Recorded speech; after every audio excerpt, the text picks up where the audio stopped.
President, man.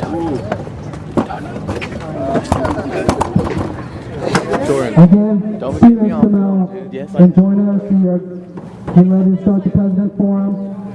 Please prepare some valid questions for President Stan Carrizosa. Come out and get informed.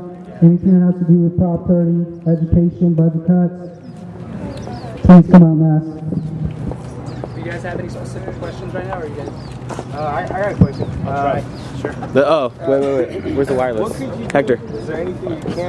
Give it to Stan. Is there anything at any point in time that you can do about raising Let's realize. and why would you do that? Get that to audio. Give Stan the wire mic. Okay. The question is about, we okay? The question is about financial aid. The on button. Questions about financial aid. Financial aid actually happens in two primary categories. One is state funded, the other is federally funded.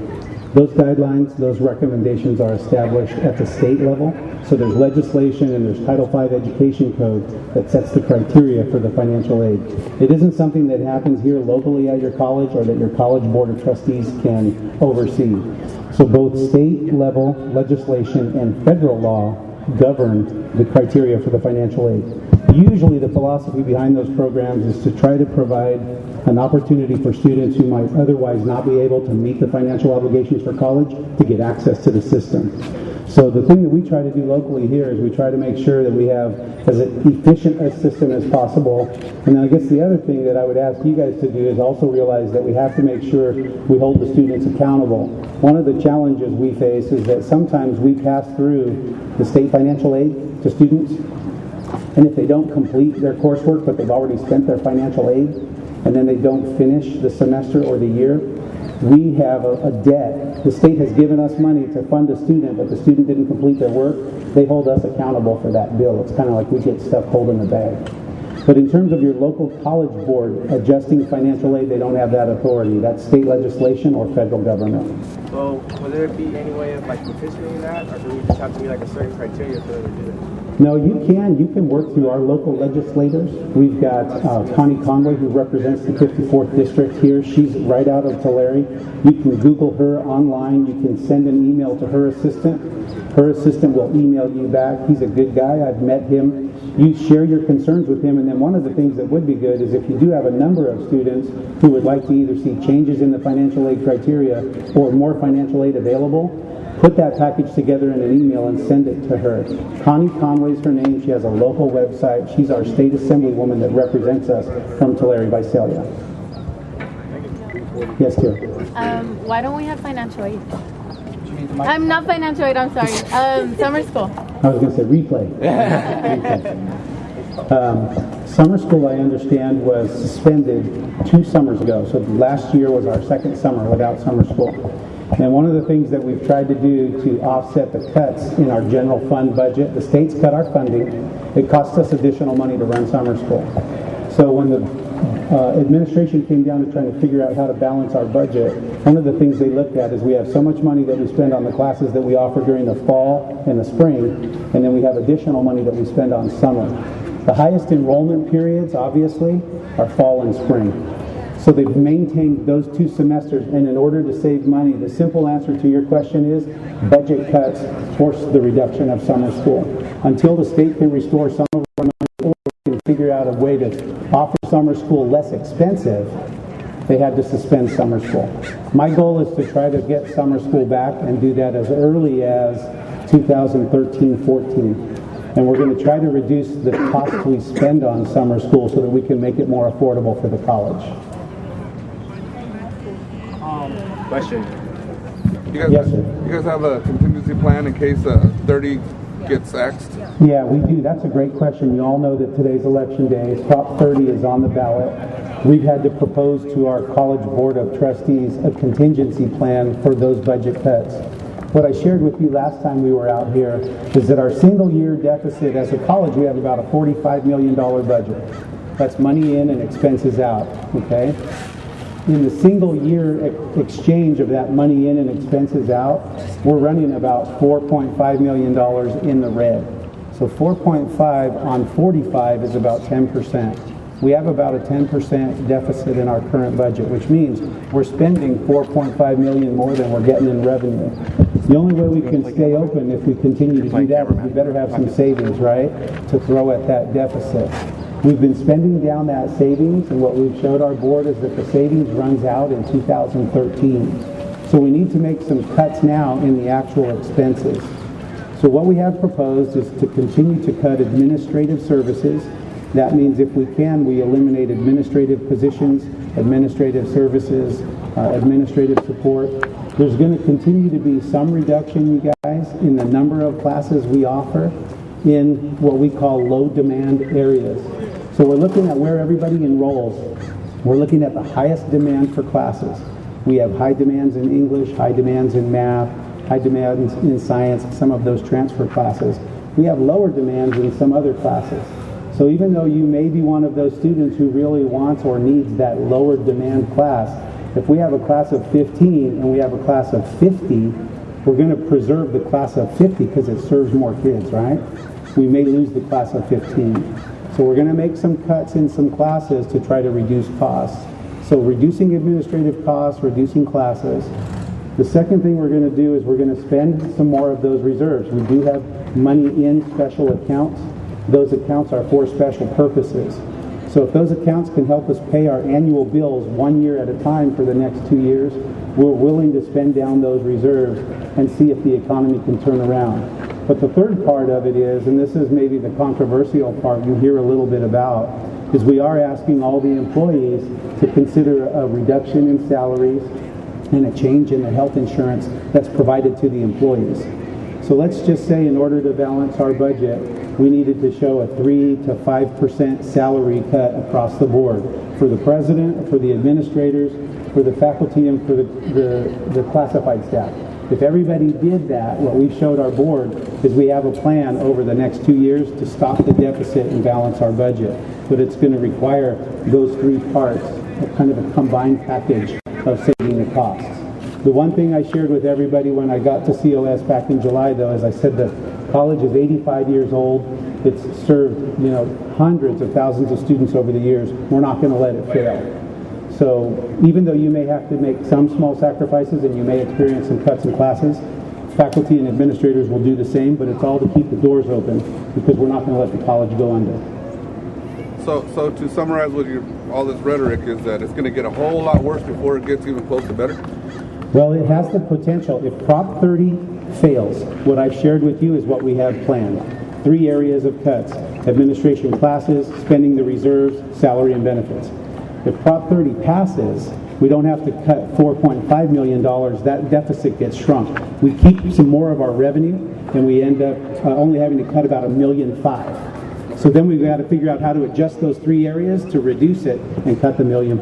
Either way, it's going to get a little bit worse before it gets better, and I wouldn't be honest if I didn't tell you that. I like to see something.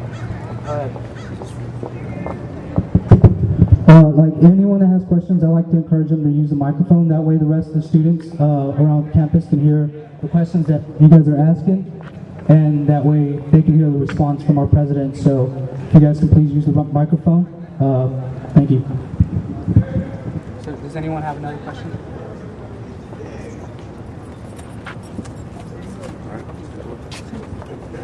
What's the rate of students that graduate versus the students that don't graduate here?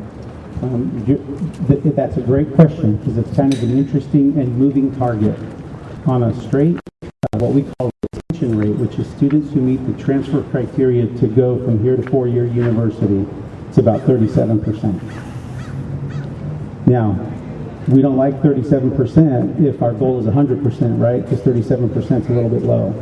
The thing you need to realize, though, is not all of you come here for the purpose of achieving transfer.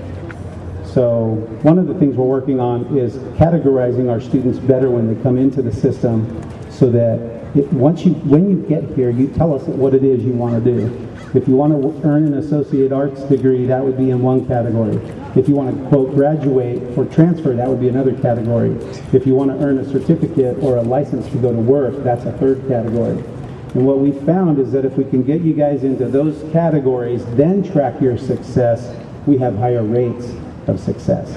But if you just look at the whole population and you say, how many of you have met the requirements to transfer to four-year college, it's 37%. Question? Will the tuition be going up for next spring? You know, all indications right now are that fees are going to remain exactly the same. So that's a little tiny bit of good news. And again, the state actually sets our fee schedule. So we at the college, our local board couldn't increase your fees with their authority. That permission comes to us from the chancellor's office, which is set by the state legislature.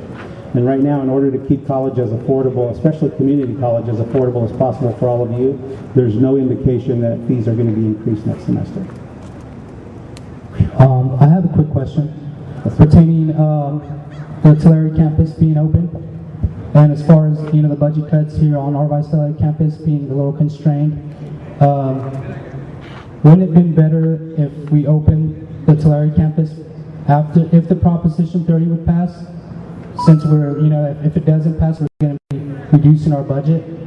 Yeah, that's a great question, and we've had it really around both campuses, because we have the Hanford campus, and now we'll be opening the Tulare campus. And what happened is, longer than 6 years ago, but at least 6 years ago, when the plans were initiated to complete the Hanford campus and open the Tulare campus, we put all of those wheels in motion.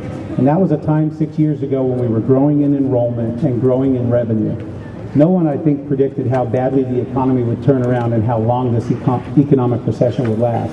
But here's what happened. While the times were good, we couldn't afford to build the Tulare campus with our local Visalia funding. So we went over to the Tulare area and we asked all of those voters, if you would be willing to pass a special tax on your property and pay that tax for the next 30 years, we'll build a center that will serve Tulare.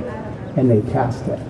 So now we have people who live in Tulare, residents who have been there their whole life, who own their house, and they're paying more taxes on their house for a facility we promised them. And I don't know about you, but I think that's a bad promise to go back on when you've told people, if you pay more money for construction, we'll bring you a share of the college. So now we have to figure out how to spread our resources out a little thinner. But in the original design, if we'd have kept growing and the economy would have kept growing, we could have opened Tulare and not had to take any resources from Visalia. None of us had control over how that was going to change. And now I just feel like it's bad business. It would be bad human faith to tell Tulare, we're not going to open your center even though you're paying for it. That's a great question, though, because we get that a lot, and I want you guys to understand that, because I don't want people to have bad feelings about Tulare or Hanford. Hanford's the same thing. The community members in Hanford who own their homes and businesses there, they paid an extra tax for us to build Hanford. So they're paying their own way. We have another question. This is regarding what he had asked. And not to go back, like you said, on your word, that'd be bad, but wouldn't it be better to actually invest more in this campus than to actually go ahead and build more stuff over there? In the original design, you could have made that case. You could have said, hey, look, instead of expanding in one direction or the other, could we grow this area? The challenges we faced, I think, at that time is COS was landlocked. So in order to get more expansion here, you would have had to have bought property around the campus. And if you notice, right around our campus, with the exception of the parking that just got put in, everything right across the street from us is residential homes, right? So if people live in their homes and the college wants to buy them and they don't want to sell them, then we have to go through a process called eminent domain. We have to take their house like the government takes your house. And that just makes people feel bad. It's like, I don't want to live next to the college that took my home and made me move out. So we didn't feel like we had the room to expand here. The other thing is we had purchased property in Tulare and we wanted to move some of the key parts of our college programs that were centered in Tulare to that campus because of what they are. For example, agriculture. The ag program is going to move to Tulare.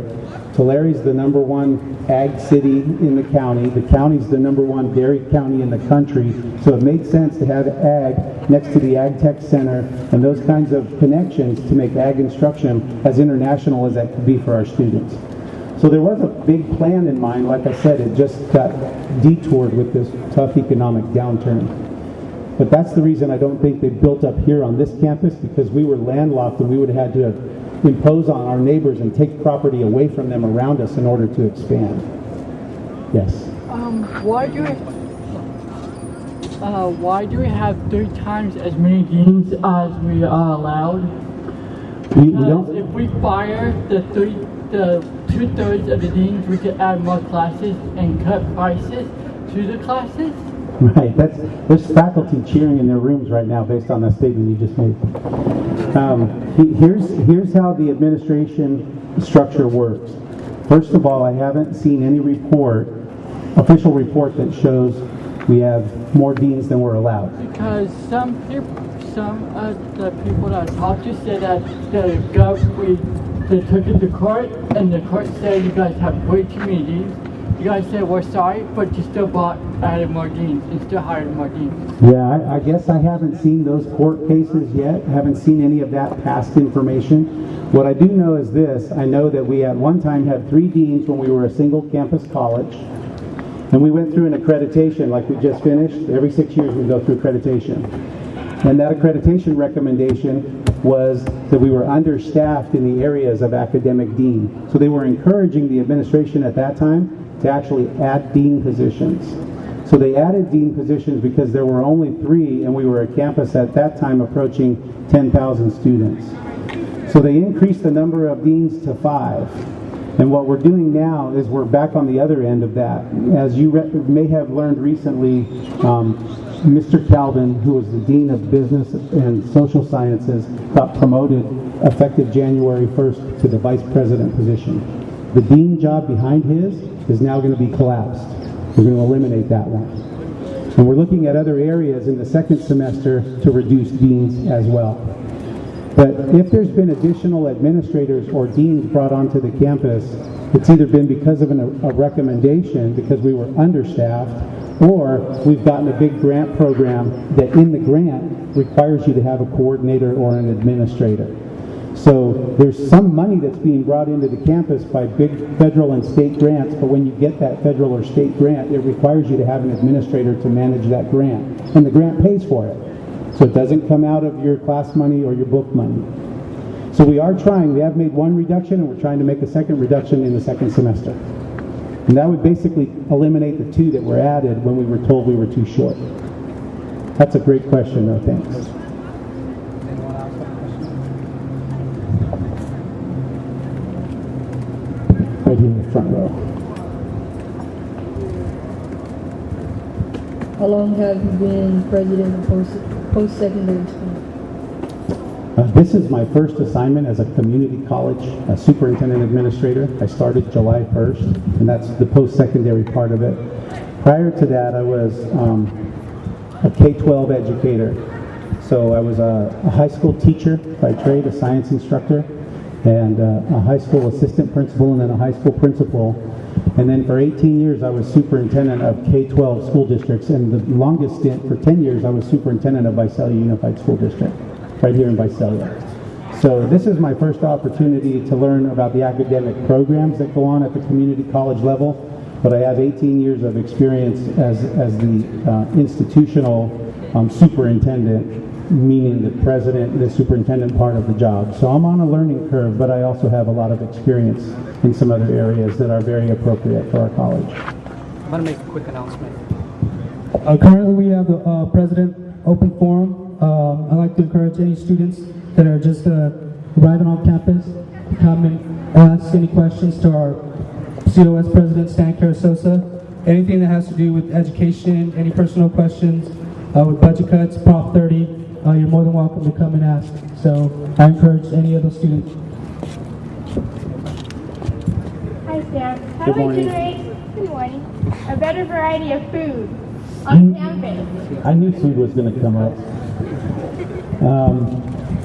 It's one part of our organization that is, it's got some government regulations wrapped around it. There's some certain criteria we need to meet for the kinds of foods that are available and served. But it's also what we call a contracted service. So we work collaboratively with, as you can see, commercial providers like Carl's Jr.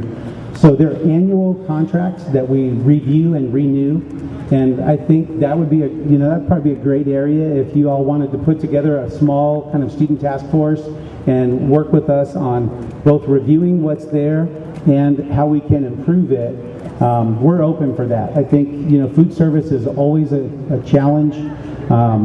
They don't have the steady clientele here like like we would if we were at a commercial mall or something. So they've got to have stuff that is available to students, is fairly inexpensive, and is inexpensive to produce, because as a program, they have to pay their own way, so to speak. So the employees that are in there, the student employees that are in there, they have to make enough money to cover those bills. And so it's a combination of trying to have what you would like and be able to make the revenue to stay open. I have another question. Why did you guys cut the art programs? The which program? Art programs. Because there's no like AAS or BS for the art programs. Yeah, I think there was probably, as I was saying earlier, when we've had to go and look at classes across the board and reduce classes in multiple areas, I think the vice presidents sat down with the division chairs and the deans, and they tried to make the class reductions and the degree program reductions in the areas based on student demand. So sometimes, unfortunately, key areas, and I'm a proponent of the arts, both of my kids, 21 years old now and 24, make their living in the performing arts. So I support that, I understand that. But on the college campus, I think what's happening is, because of the cuts in the budget, we're having to limit the classes based on what the greatest demand for enrollment is. So some areas like arts, music, health, unique specialty areas that aren't going to have transferability and aren't going to be individual majors are going to be more vulnerable to reductions at this time. Hopefully we can add those back though. Because in all of my art classes, they're all full. All of my art classes are full, and I have like 4 art classes, so each of them are full. So how could it not be still no demand for that if they're all full? Yeah, they're full because there's only fewer of them. The demand is based on the number of sections that are offered. So I don't know exactly how many are offered, but if we have 12 art classes and they're all full, we may have 100 English classes and we may have 60 vocational classes all full. So there's a greater demand when there's a higher number of classes and they're all full than when there's a smaller number of classes and they're all full. Any questions? How long till the Hanford campus is going to receive center status, and how much of a weight will that take off the Visalia campus? Great question. In the California Community College system, a campus can earn what's called center status, and when you rise to the level of center, under typical California Community College guidelines, you get extra funding, you get incentive funding. So the goal that we've been working on with the Hanford campus is for it to grow in its size and to grow in its completeness, its complexity, in order to be able to achieve center status. We're in the 3rd year with the campus being open. It sometimes can take as many as 5 years to get center status because you've got to show a complete scope of program. You have to show a complete layer of service. So out there where we're growing now and we're providing more student financial aid service and more counseling service and more campus safety services. As those services are getting more and more expanded, we're reaching higher and higher on that criteria list for our center status. The other thing, so we're in that process. We've done all the preliminary data gathering. We've got the letters of support. I think there's really good momentum built now for the campus. The enrollment is really looking good. We have 1,800 students enrolled. I mean, it's a big campus. It's bigger than some small community colleges. So we know there's a demand there. And it's earning revenue for us. The good news is that campus generates income based on the students who are there that helps both Visalia and Tulare. So we like the fact that it's growing.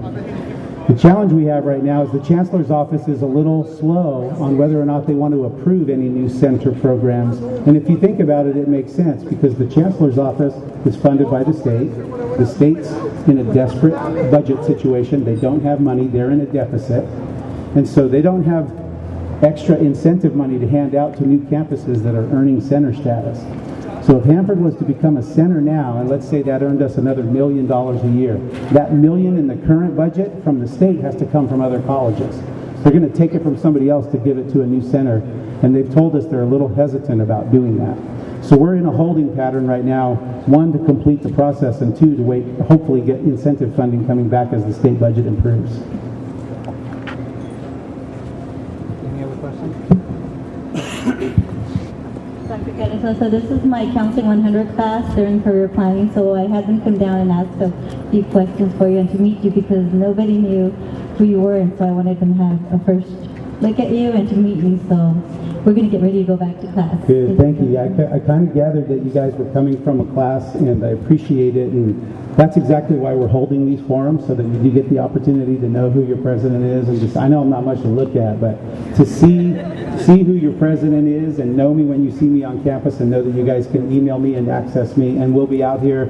I work together with ASB and the campus newspaper, and this is something we're committed to doing, coming out and being able to talk to you guys firsthand, face to face. So anytime you've got questions, come out to one of the forums. Thank you for bringing them. Awesome. I'm going to take them because they have some homework to do. All right, you guys. Thank you very much. Thank you so much. Again, people. We still have a few minutes left on President Forum. Again, I'd like to encourage students to come up and ask any questions pertaining to education. New groupie.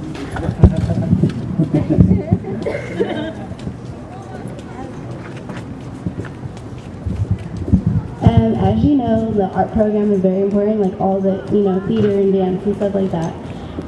How do we bring more funding to, because I know we don't really get any funding from schools. Like, all the things we pay for is from what we raise from, like, our shows and stuff.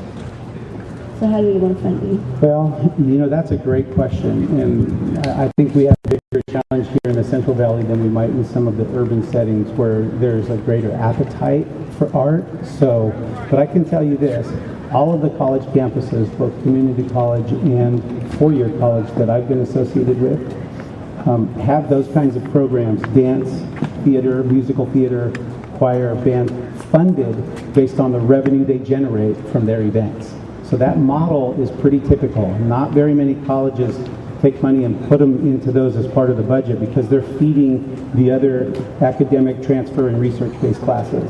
So arts pretty much have always had to survive on their own. I think what makes it a greater challenge for us here is that there isn't the same population, and we don't have as great an appetite for that.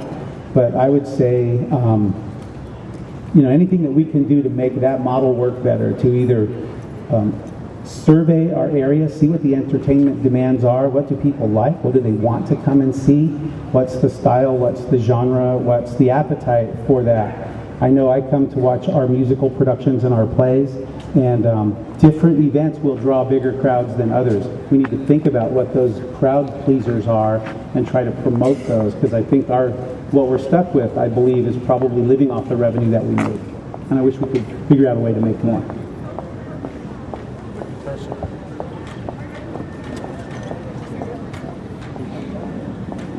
Yeah, so Hello? We have so many students out there that are still a little intimidated about asking a question. I'd like to just encourage you to come out and just go forward and ask a question. I have a quick question. I know for many college students, after they graduate, obviously they want to find a job. So I was thinking what, programs or specific geared programs are going to be in place here on campus for future job creation here in the valley, because job unemployment here in Central Valley is pretty high. Yeah, our best effort in that area right now is working with our local workforce investment board. It's called the WIB. They're a group of volunteer officials in some cases, and they represent all the different sectors of work in the area. They come together and they survey our area, and what they're looking at in our area is they're looking at the workforce that we have available to us. What are the skills and abilities of the people who live in the Central Valley, and then what kind of industries would match up well to come in here and set up their businesses here, whether it's light manufacturing, mass distribution, medical, health service related. So there's a lot of research being done right now in the Central Valley because federal funding is being pumped into our area. So what we're doing is we're working close with them. We have our business industry and community education center out on Mooney Boulevard, which is 100% of its time is donated and dedicated toward building job placement and job skill readiness educational units for our students. Some of them you take for credit as part of a major, and some of them you can take not for credit because they just earn you certification to go into the field of work. So we've got that unit set. I think it's a healthy, successful unit. It pays its own bills every year. It promotes workplace training, and it's working with the local Workforce Investment Board, which is bringing that federal money into our area to promote jobs in the Central Valley. Yeah. And probably one of the most notable projects that are going to be taking place in the near future, it's going to be the speed train, the bullet train. And I know that's going to generate a lot of jobs, and that was kind of the point that I was making. How is COS going to tap in to all those jobs being created by that particular project? Great statement. And as the bullet train and the high-speed rail starts to materialize, whether that's 3 years or 30 years, we don't know because it's got to get funded. But we're in on those discussions, and our connection we're being represented on the local boards of economic development and workforce investment. And to the extent that those skill jobs are going to need to be tailored for our area, we'll be taking a program like our BICS program and our industrial tech program, and we'll be redesigning our curriculum to match up for that. It'd be wonderful if we knew for sure now that it was going to get funded, because that would mean in 3 to 5 years we were going to need a workforce, and we could be developing those folks now. So I think we are involved in those conversations. COS is represented in that dialogue, and we're looked upon, like the other community colleges, as one of those institutions that can help with that workplace readiness. Yeah, I think Jerry Brown, I think he actually gave it a green light. The governor's given a green light for the first $6 billion, which gets the research done. It gets the planning done, and if it's actually funded, it will get the piece of the track done through the Central Valley. What it doesn't do is it doesn't connect us to San Francisco or to LA, but it gets the Central Valley piece done. Fresno to Bakersfield. So we're waiting to see if that's actually going to materialize. Yeah. Yeah, again, I'd like to take this moment to thank Mr. Stan Carrizosa, COS School President, for taking the time to answer some questions and be out here and keep an open dialogue with the students. Again, I'd like to welcome any of the students that have any questions. Please come out and get your questions answered. You have a question? I'll go for it.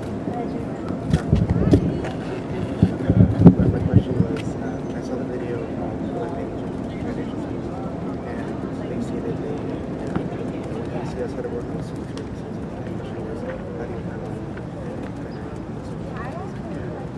Okay, our question was, after observing the video that's posted on our website from the accreditation, one of the recommendations that our accrediting team made is that we improve student services and access to student services, particularly on our 3 campuses, Hanford, Visalia, Tulare, in the area of library and counseling.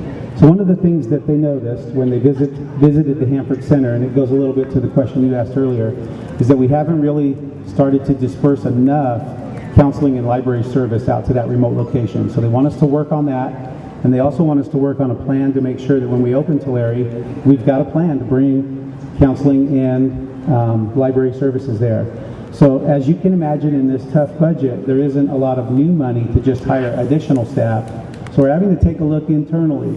We're taking a look at the student services program we have now, the counseling program we have now, the library program we have now, and we're trying to work with those deans, with those division chairs, to figure out different ways to redistribute the existing service that we have. Because if you think about it, if, for example, the ag department and the architecture department move to Tulare, there's going to be a number of students from Visalia who, if that's their focus, they're going to take their classes on the Tulare campus now. So theoretically, there will be fewer students here, which means then some of the student service staff we have here can be redistributed there, relocated over there to be able to try to help. So at least in the short term, that's our plan, to try to rebalance the existing staff we have and see what happens with the state budget in terms of the opportunity to restore any staff or add additional. In other words, it comes down to the schools being overcrowded, so those people that are actually here don't get, you know, the proper service because there's so many kids coming in for good counseling and stuff like that. Well, I mean, obviously we could use more in those areas. There's no doubt. His question was, are we overcrowded across the board now because we have students coming in for services and they don't have enough service? I think that's true. I wish we had more resources to add more services. What we've got now is we have the challenge of not only taking the limited staff we have, but spreading them out over 3 campuses and trying to get them out to the areas where we know we're going to have a concentration of students. If we kept all those services here and we didn't have anything for Tulare or Hanford, those students in those 2 centers would be underserved. So some of our students from Visalia are going out to those 2 campuses, and we're going to try to move an appropriate share of staff with them to make sure that there's some level of support for everybody. It's not easy though. Yeah, I'm sure. Any other questions? Come over here. Again, for those students that are just arriving on campus, we are holding the President's Forum. Please come up and ask any questions. Anything that has to do with budget cuts, Prop 30, just come up and ask a question.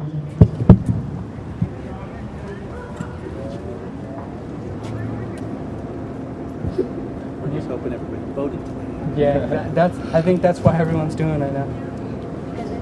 So I know what that's for. That's we're hoping no one gets for it. So, you're like during your career, you've been more like physically inclined. Like, is that what you focus on more? You know, because I've worked in public education and we've been through at least two really bad budget cycles, I've had a lot of experience trying to figure out how to balance budgets during tough times. I had to do it 2 different times in my K-12 jobs as superintendents of K-12 districts. So unfortunately, I have some experience in that area. I haven't had many opportunities where the budgets have been fabulous and our biggest argument was over how to spend the money. I haven't had too many of those chances yet. It's all come in and clean up the back. Well, just what's frustrating is it's not our mess. It happens because of the state and national economy, and our resources get cut. We're stuck here at the local level trying to figure out how to cut our resources when we didn't have any control over how they went up or down to begin with. So we're on the receiving end of some decisions that we don't get to make, and then we have to try to implement them, and that's hard. Because it's been a national crisis. It's not something that just stays. No, we have, out of the 112 community colleges in the system right now in California, we have 3 that are already on what's called a 9-month watch list. They're going to be closed because they're bankrupt if they don't get their budget straight. San Francisco City College, Redwood, and Cuesta. And so those are pretty. San Francisco City College is the biggest college in our system. It's 90,000 students, but they're bankrupt. And so they're having to make some serious decisions right now to get their act straightened out, or they're going to end up having to close their doors. And we're trying. We don't want that. And that's what when I said we're not going to let our college fail. We'll do whatever we have to do to make sure that COS isn't on that list. But it doesn't mean it's going to be easy.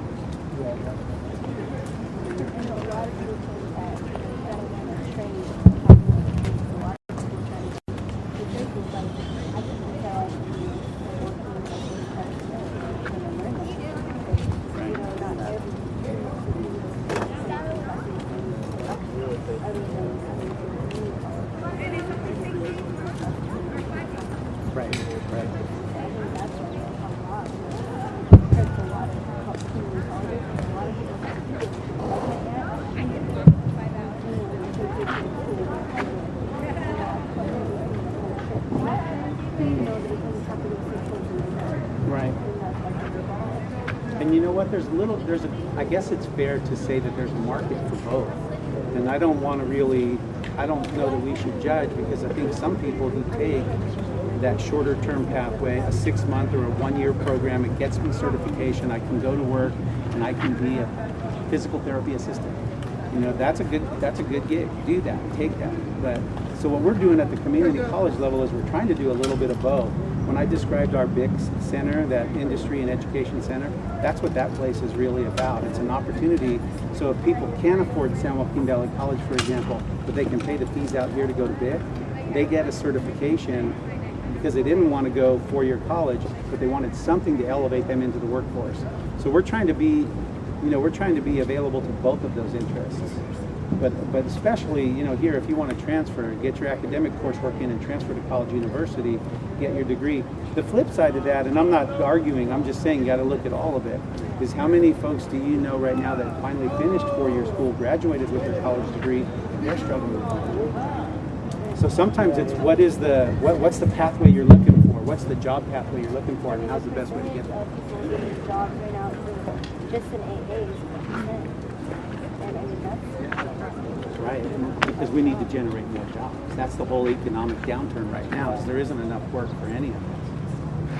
But it'll turn around. We've been through these cycles before. The best place you guys can be right now is in school, because you're doing nothing but increasing your value by being here. I know they were saying there's somebody here that's 4 MBs. Like, I just want the prediction. That's probably too many. Yeah, that's right. It's time to go. Those are some people that, they're trying to learn everything because they can't find a job in the city. Oh, I see. They keep changing. I think that's what they're trying to do. Yeah, I get you. Yeah, it's hard. It's hard. That bigger, I think the bigger question, as big a question as your education pathway, is what ultimately are you going to do? Is it whether it's 2-year college, 4-year college certifications? The key is, do I get out there and am I able to make a living? And in my living, am I able to grow, promote, in my industry? And sometimes a college degree is the best way to do that, and sometimes just a 2-year degree or certificate. Do you guys have any questions for the president? At the moment, no, I can't think of anything. What's up, Stan?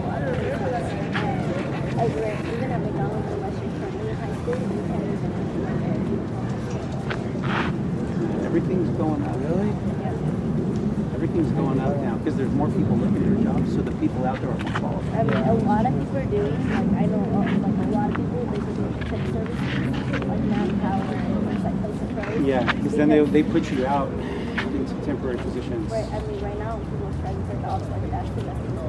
Temporary services. Right. Most of the time, you do get hired on. Right. And It's a good way to learn. It's a good way to get your foot in the door. And it's also for the employee. Sometimes you get out in a temp job, you might find out, God, I do not want to do this. So it's a good way to pull back and not have it hurt you. So that can work too. Yeah. Up at factory in Tulare? Yeah. And like where, I mean, starting to, I mean, there's some places like you don't want to say, like he was working at the company in Texas. Oh, yeah. And there, right. There's just certain places you gotta do. All right, guys. Just have a few minutes, and then we wrap it up. Yeah, we're close. Yeah.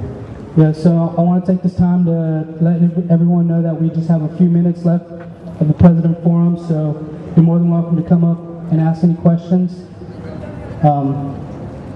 I think... let me think of one before we go. No, well, one of my main things is like information, to get the information out there for students. And joining ASB has made me tap into a lot of information that's not available for the ordinary student that comes in and goes. For example, the Student Success Task Force, I was not aware of that. I joined this committee, the GE committee. They're talking about cutting back on the Section D, which is social behavior. I wasn't aware of that. So that's my main thing, to get students informed. So how, as a president, do you think that we can get, COS can get that information out there for students? Well, I'm open to working with you guys on any ideas or strategies that you might have. I think this is one effort to do that, but it can't be the only effort because we're out here and we know people are busy. I don't know what suggestions you guys might have for either our website or for, I know we've developed an ASB Facebook. The other thing that I think might be interesting to do is to take a look at where students normally gather for big events. I'll give you an example. I happened to be at a local high school football game on Friday night. And I'm a Dinuba alumni and my nephew was playing, so we went to the game. It was Dinuba and Exeter. It was a big crowd. And in between every timeout and in between every change of the quarter, they had a list of informational announcements they were reading. So if you were the parent of a senior, you were being reminded about financial aid workshops coming up. If you were the parent of a 10th grader, they were giving you the number to call for your 10th grade counseling appointment. And what hit me is I thought it was a cool idea to take that kind of information and put it in a place where people normally gather. As opposed to what we're trying to do right now, which is get people to come to us. They went to where people are. So maybe what we should think about through ASB is where are the big events that students get together? Is it a basketball game? Is it an event where students gather? And then what kind of information do we want to plug into that event? I'd be happy to sit down with you guys and look at that.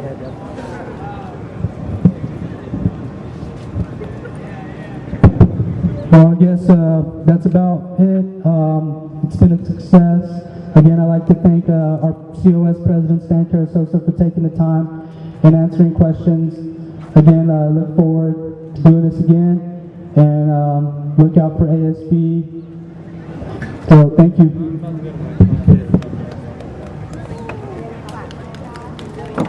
Thanks, you guys. Thank you so much. Very good. Let me know when the next one is.